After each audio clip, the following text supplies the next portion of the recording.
So last time, we talked about the letter Q and how it can stand for queer or questioning or just gender non-conforming. So I thought that today we could do an exercise to try to get to know each other a little better. And we could go around the circle and share our preferred gender pronoun, or PGP, and how we identify. I'll go first.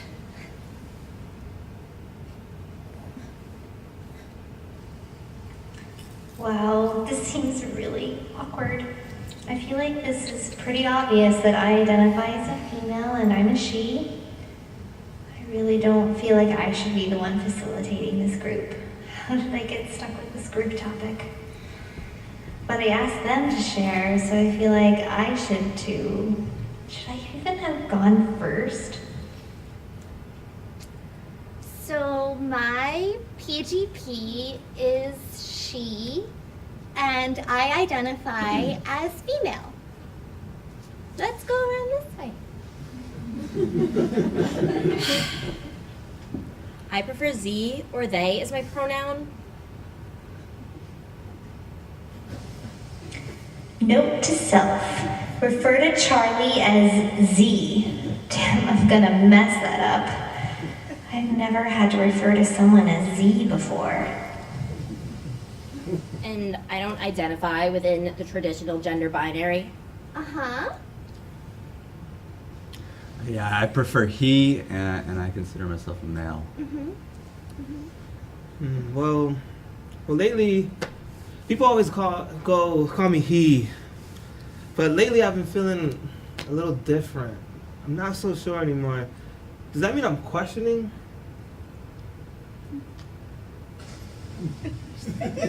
Should I jump in to say something to validate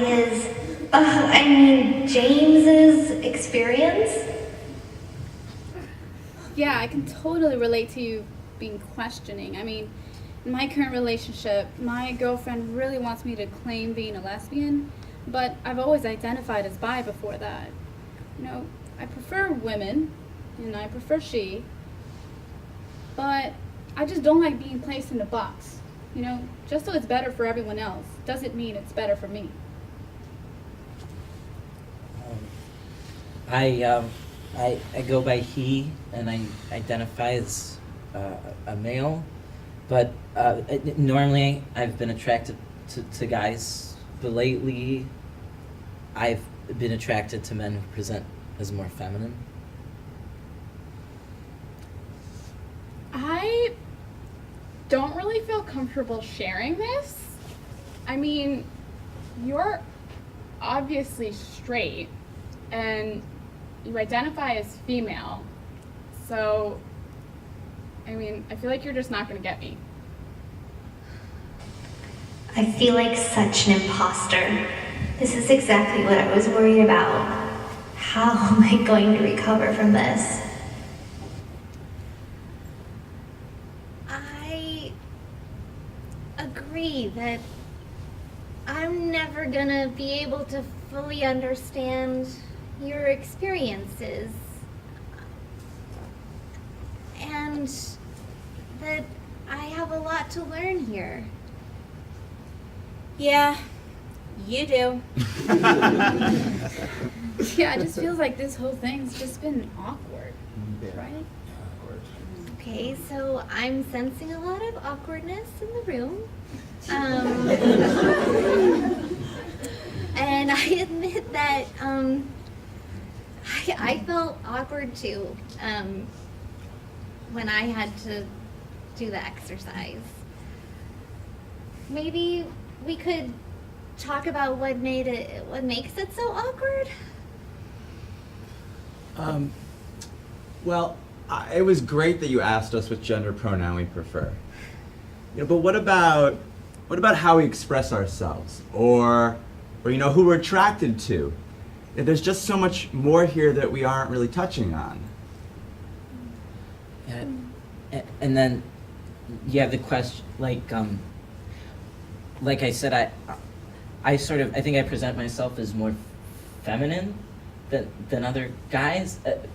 But really, I'm just more in touch with my emotions than other males my age. So does that make me feminine, or am I just trying to fit into a gendered box that someone else has made for me? Matt, I feel like you have a really good point there.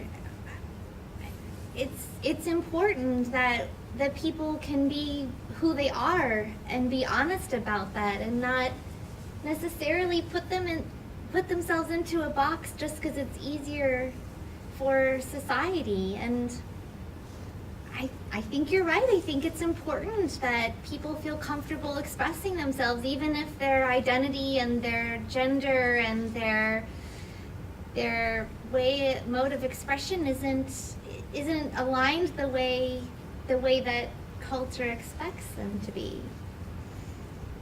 Yeah, I mean, I feel like there's so much more to all of us than just male or female. You know, there's definitely more of a gray area to the spectrum, and some people don't even identify as being on that spectrum at all.